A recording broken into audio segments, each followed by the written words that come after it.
think YouTube is live. Hello. Let me get set up on all the others. All right, going live on Facebook and going live on Instagram. Hello, everyone. Welcome to Porter Studio, Porter Coaching Studio.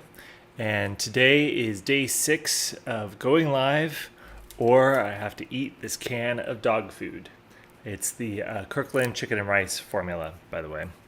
So, I'm learning a lot through this going live process and how hard it can be to just go live and put things out there instead of being able to redo multiple takes. But I'm excited to learn and to get better at this. So, welcome. Today I wanted to talk about the second habit of the 7 focus habits for an intentional life. But before I do, I got here because my friend Mike challenged me to start sharing more about what I've been up to as an ADHD coach and how I help people, and a program that I was kind of sitting on the fence about, when I would launch it, and it's not ready yet, and I've got all these other things that I need to put together, and it's probably 6 months away, if I just work a little bit at a time. And he was like, why not go faster? Like, why not start sharing it sooner? And I really think you should go live for 30 days or eat this can of dog food, because he had done this experience before, and it really helped push him forward to be sharing about his business. And I said no then. I was like, no, that sounds like a bad idea. I have a 3-month-old baby, and I don't think I'm ready. I need to have more health, childcare. I need to have more things lined up. I need to have this finished and that finished. And I realized all of those were excuses. We all have excuses for why we're not doing something that we want to be doing in our lives. And so 6 days ago, I said, all right, let's just do it. Wrote out the 30 ideas for the 30 days of what I'd share, and here we are today. So the first habit that I shared yesterday was develop a craftsman mindset. And today, the habit, the second habit is chart your course. And this comes out of me reading Brian Tracy's goals, and probably a lot of the work that I did with those first 3 guys back in 2014 was a lot of just clarifying, what do you want to be doing? How, can you accomplish, these things that you want to be doing? And it's about pulling out from inside, what is going on in you, the work that you're doing, what excites you about it, what is good about it, what are the dreams that you had, maybe even as a child, and just what I do feel like a lot of us, even all of us, have a calling on our lives to find this just this untapped potential of what we are able to do, and I believe God put us here on earth for a purpose, and so He has a purpose for our lives. And that purpose, my brain's going into different scripture about that. But I don't think it's necessarily one thing, but how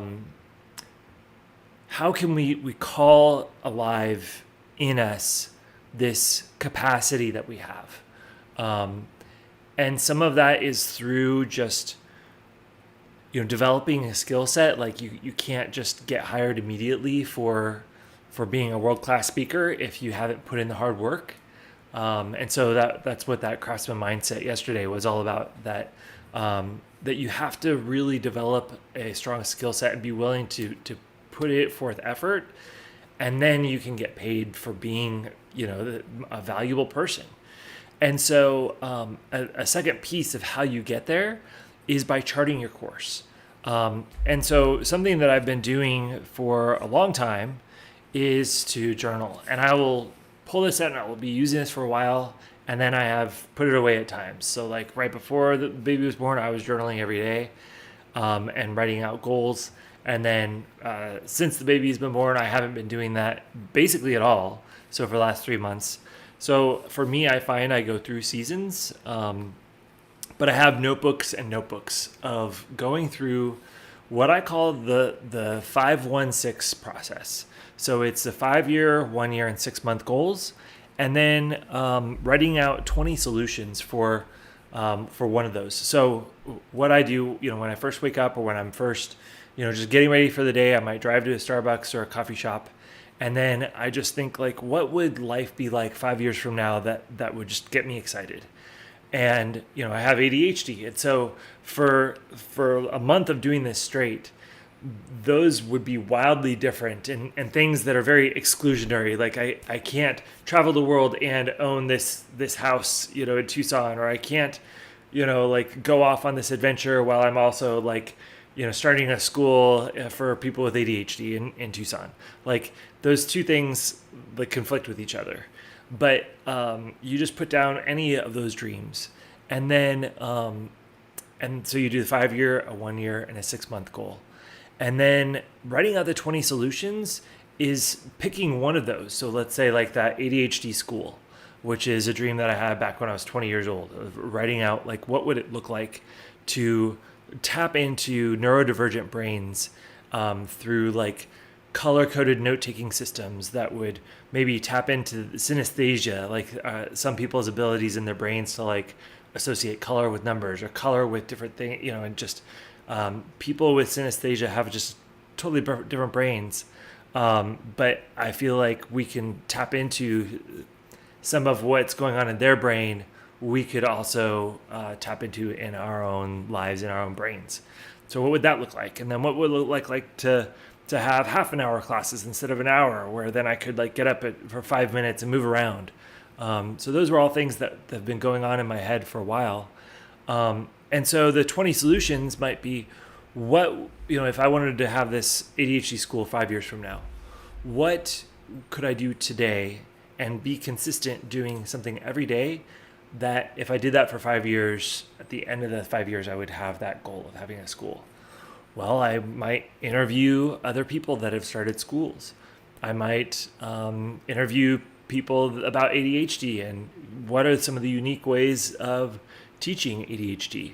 I might start a YouTube channel and just be sharing those things every day, record a video or go live talking to people about ADHD and what their experience of going through normal school was like and what would be different. And so, I think I listed off 3 or 4 things. Writing an article, writing a book. So every day I might write 2,000 words towards a book and researching what it would look like to have this ADHD school. And so I think for me, something I struggled with because of my ADHD was I would have these grand plans, but I didn't know how to actually connect the dream to the boots on the ground. Like, how would I actually make that happen? And so very often I dream and then I'd feel like there's just this disconnect, like, oh, I should just give up because there's no way that I can actually achieve it. And so this process of charting my course, of writing out the goals, and there's more to charting a course, but that's a part of it. That has really helped me to realize that these dreams, not all of them, you can't have anything you want in life. I'm sorry. You can have anything you want in life. You can't have everything you want in life. So, going after one thing will exclude other things. And so, for me, realizing now that I have a daughter, those dreams have changed. And so, like, it is this constant process of adjusting and, changing our expectations, changing, what's going on inside us. But, I don't know, the other quote, when you shoot for the moon, you end up among the stars. Like, just because your plans change doesn't mean that the work that you're doing up until that point is invalid. I think all like hard work gets you further, even if you're not using it right now. The hard work that I put into to become a sign language interpreter, getting studying it in high school for 2 years, and then in college for 4 years, and then 2 years of an interpreter program, and getting into my last semester of the interpreter program, and developing carpal tunnel and tendonitis in my wrist, like that made me have to stop doing sign language interpreting. But all of that work towards parsing out words and learning how to communicate and standing in front of people interpreting, like those are things and components that I still use. I'm using it right now. And I think, that hard work that I put in, even though I'm not using the sign language, those skills I am using. So, yeah. So the second habit of Chart Your Course is part of the 7 habits of the 7 focus habits for living an intentional life. And that's the course that I'm putting together for people with ADHD or people that just struggle with focus. So that's all I had today to share about the second habit. Tomorrow I'll be going into the third habit, which is master time. And then, so that'll be day 7. And then I've got a whole bunch of other things to be sharing over the next, whatever that is, 23 days. Starting tomorrow will be 23 days of going live. And then at the end, like I'm excited to see what comes from this. But I am growing as a part of sharing this with you. So I appreciate the chance to just, have these platforms where I get to just come on and talk about, what I'm building and what I'm doing. So the 2 asks that I have are, if you are somebody that struggles with ADHD or just with finding your focus and flow, I'd love to have you join this course once it's ready.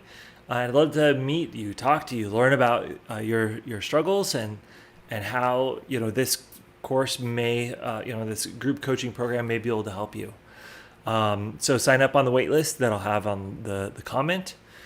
And if this doesn't resonate with you, but if you go, oh my gosh, I know somebody else that could benefit from this, please tag them below or send them the link to these live streams, because I want to help as many people as I can with the free resources that I put out there, like the Notion template that I have. If you'd like that, it's got 40 links to books, to podcasts, what are other YouTube videos that I found super helpful in crafting these 7 habits that I've applied to my own life, but also just in understanding ADHD and the 3 different types, the inattentive, the hyperactive, and the combined type. Because when I was diagnosed, they just called it ADD, if you were inattentive. Whereas now, somebody was saying that there's like 96 different variations of it. I haven't looked into that. But, it presents differently in men than in women. So our understanding of what this condition is still evolving. And so I know that my 7 habits, I might be adding some on, or I might end up killing off a habit and adding a different one, or, this is my first take at putting together a group course like this. But I've, been working one-on-one with people for the last 2 years since going through an incubator program. So, I'm excited to keep doing these, keep sharing. And I don't know, like we'll see where at the end of these, I might just keep going. I mean, and not have to eat dog food at the end, because there's something valuable in consistency. And I was watching an Ali Abdal video. He was a doctor, and then he started a daily vlog, and then he became really big on YouTube for productivity because he's a master of productivity. But he shared this story of a group of people going through a pottery class. And one group, they said, okay, you're only allowed to make one pot, and you can design it, take as long as you want to.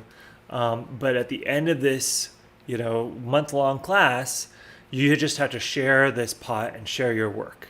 And so they spent all their time designing and then thinking through things and then figuring it out. But then they only made one pot, and then they shared it. versus the other group, they said, okay, you have to make one pot every day. And initially their first pot sucked. And then the next one was a little bit better. The next one was a little bit better. And so then they got to the end. And who do you think's pots were the best? Were just designed well and functional and just looked awesome? I think so often in my life, I think that if I just plan enough, I will be in that first group and I can just make the one pot and it will be perfect. But in reality, from this class, it was the second group of people. It was those that were making a pot every day, that they learned from their experience and I got this technique better. Okay, if I do this, then it's going to collapse. And so every day they were improving and mastering it. And then by the end, the last pot that they made that last day turned out the best. So I'm hoping that's true for my life, that this live stream, that the day 30, you will see a drastic difference between where I was at day 1.